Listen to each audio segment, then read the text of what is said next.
मेरा नाम हाशिम है। मेरी उम्र 25 साल है। मैं दिखने में काफी पुरकशिश था। मेरी फैमिली में मेरे अब्बू और चचा थे। चचा की शादी हाल ही में एक डॉक्टर से हुई थी। मेरी चाची काफी खूबसूरत थी। उनकी उम्र तकरीबन 30 साल थी। मैं इनसे मेरी काफी अच्छी बन गई थी। मैं इनसे अपनी बहुत सी बातें शेयर करता था, लेकिन मेरे दिल में इनके लिए कोई गलत ख्याल कभी नहीं आया था। मेरी आदत थी, मैं कभी भी चाची के पास चला जाया करता था। मेरा इसके साथ बहुत दिल लगता था।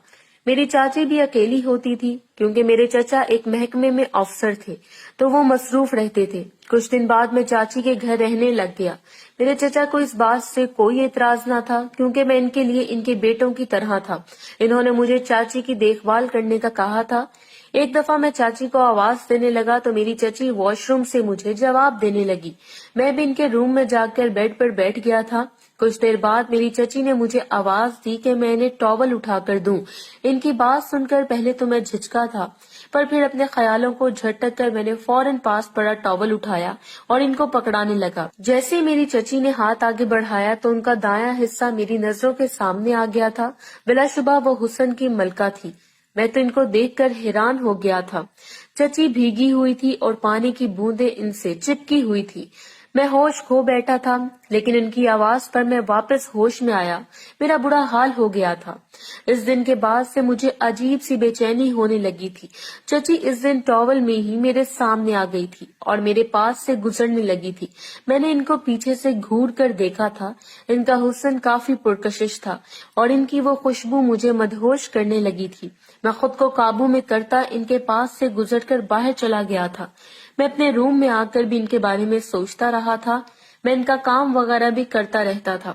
मेरे चचा को किसी और शहर जाना पड़ा था, जिसकी वजह से मेरी चची ने अपना दिल बहलाने के लिए एक काम तलाश कर लिया था। वो रोजाना एक कंपनी जाया करती थी। मैं ही इन्हें छोड़ने और लेकर आने का भी काम करता था। मुझे बहुत मजा आता था। वो जब फ्रंट सीट पर मेरे साथ आकर बैठती थी तो मेरी ख्वाहिश भी पूरी हो जाती थी। मैं इनके साथ रहने के लिए लंबा रास्ता चुनना चाहता था, ताकि इस बहाने इनके साथ वक्त बिता सकूं। एक दिन मैं इनके रूम में सोफे पर बैठा था जब मेरी चची ने एक लंबा सा ढीला ढाला गाउन पहना था। वो मुझे बुलाने लगी थी और कहने लगी थी कि मैं कल इनके घर की सफाई करूंगा, क्योंकि घर काफी गंदा हो चुका था और काम वाला भी बहुत दिनों से छुट्टी कर रहा था।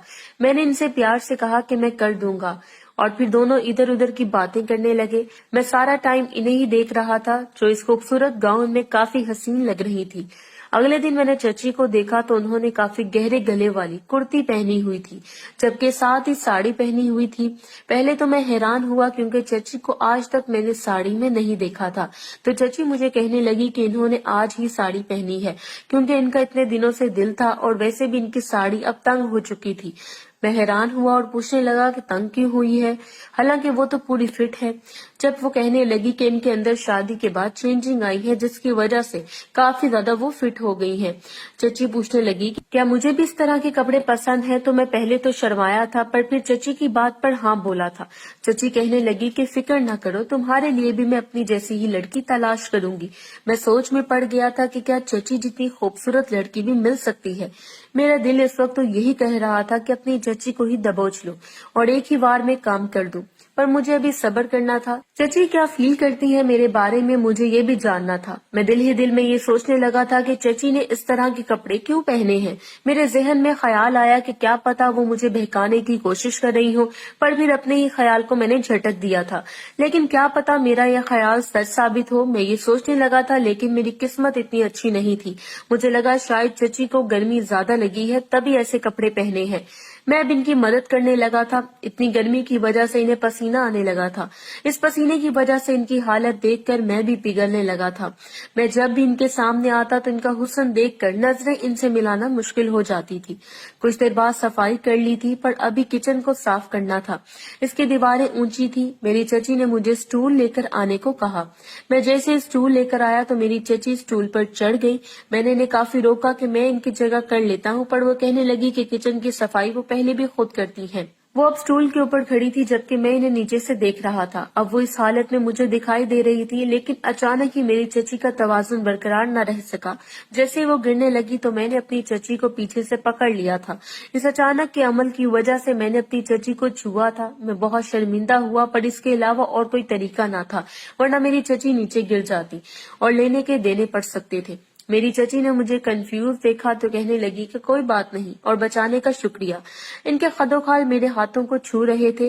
ये नर्म सा मैं और भी महसूस करना चाहता था, पर मैंने अपने हाथ पीछे हटा लिए और डर गया कि कहीं मेरी चची मेरे बारे में पता नहीं क्या सोचेंगी। पर मेरी चची चुप ही रही और कुछ न बोली। मैं भी पूरी तरह से थक चुका था और इसी जगह पर बैठ गया था। मेरी चची भी मेरे पास आकर बैठ गई थी और बातें करने लगी थी। वो थक गई थी। जब भी इन्होंने अपना सर मेरे कंधे पर रख दिया, मैं भी मौके का फायदा उठाते हुए इनकी खुशबू को अपने अंदर बसाने लगा था। लेकिन मेरी चची को अचानक ही कुछ हो गया था जब वो मुझसे अलग हुई और खुद अपने रूम में आ गई। इस दिन के बाद से चची मुझसे दूर रहने लगी थी। मैंने इनसे पूछा क्या मसला है तो वो मुझे बता सकती है, पर वो चुप थी और कहने लगी कि तुम नहीं समझोगे। मैं भी हैरान हुआ कि आखिर ऐसी कौन सी साइंस है जो मैं नहीं समझ सकता। खैर, एक दफा कहने लगी कि मेरे सर में बहुत ज्यादा दर्द है। मैंने इनसे कहा अगर ऐसी बात है तो मैं इनका सर दुबा सकता हूँ। पहले तो वो कहने लगी कि रहने दो, तुम थक जाओगे, लेकिन मैं इन्हें यकीन दिलाने लगा कि मैं इनके सर की मालिश करूंगा जिससे इन्हें आराम मिलेगा। तो वो मान गई। मैंने इनके सर की मालिश की और अपने हाथ की उंगलियों से इनके सर पर धंसाने लगा जिससे वो बहुत सुकून महसूस कर रही थी और अब वो तेजी से सांस लेने लगी थी। मुझे अंदाजा हो रहा था कि वो बेहतर महसूस कर रही हैं और मेरी तारीफ करने लगी कि हाशिम तुम्हारे हाथ में तो जादू है। मैंने इनके कान के करीब सरगोशी की, चची अगर कहीं और भी दर्द है तो आपके भतीजे के पास इस दर्द की भी दवा मौजूद है। मेरी चची भी आज मूड में थी। जब ही हंसने लगी पर मेरी बात का जवाब ना दिया। मैंने इन्हें अच्छे मूड में देखा तो इनसे पूछने लगा कि आप आजकल उदास क्यों थी। तो वो कहने लगी कि बस मुझे तुम्हारे चचा की आजकल बहुत ज्यादा याद आती है। मैं भी इनकी हालत समझ गया था और इनसे पूछने लगा कि मैं आपकी क्या मदद कर सकता हूँ, पर मेरी चची खामोश रही और कुछ देर बाद कहने लगी कि एक तरीका है मेरी मदद करने का। मैं काफी पुरजोश हो गया तो इनसे पूछने लगा, पर इनकी बात सुनकर मेरा मुंह दोबारा लटक गया था जब इन्होंने मुझसे दूध लाने का कहा। मैं चची की बात मानकर दूध लेने चला गया था। मेरी चची ने जानकर मुझसे काम कहा था। मुझे ऐसा लग रहा था जैसे वो मुझसे कुछ और काम कहना चाहती हो, पर शायद वो डर रही थी जब भी वो कह नहीं पा रही थी। मैं दूध लेकर वापस गया तो चची के कमरे का दरवाजा खुला था। जैसे मैं कमरे में पहुंचा तो चची अपने हाथ से अपनी तलब कम कर रही थी, तो मैं शॉक हो गया था वो मंजर अपनी आंखों के सामने देखकर। मुझे नहीं मालूम था कि मैं चची को इस हालत में इतना जल्दी देख लूंगा। मैं चची की जानिब बढ़ने लगा था जबकि वो अपने काम में मगन थी। मैंने उनके हाथ पर अपना हाथ रखकर इन्हें रोका था। जब वो होश में आई और मुझे देखकर संभलने लगी तो मैंने इन्हें रोक दिया और कहने लगा कि चची आपका ये मसला है तो इसको भी मैं हल कर सकता हूँ। आपके सुकून के लिए मैं कुछ भी करने को तैयार हूँ। मैंने चची के चेहरे को छुआ पर वो मुझे कहने लगी कि वो रिस्क नहीं ले सकती हैं। मैंने इनको यकीन दिलाया कि सब राज रहेगा और चाचू को पता नहीं चलेगा, तो वो अचानक से मेरे साथ चिपक गई। मैं हैरान हुआ था क्योंकि इन्होंने अपने आप को पूरी शिद्दत से मेरे साथ लगाया हुआ था जैसे मैं कहीं भाग ना जाऊं। मैं भी इनकी हालत समझ गया था। कुछ देर बाद ही इन्हें वापस बेड पर लेटाया था जब वो कहने लगी कि इन्हें काम किए हुए पूरे 2 महीने हो चुके हैं और इन 2 महीनों में वो बहुत तड़पती रही हैं। मैंने इन्हें यकीन दिलाया कि अब इन्हें तड़पने की जरूरत नहीं पड़ेगी क्योंकि मैं इनको सुकून दिया करूंगा।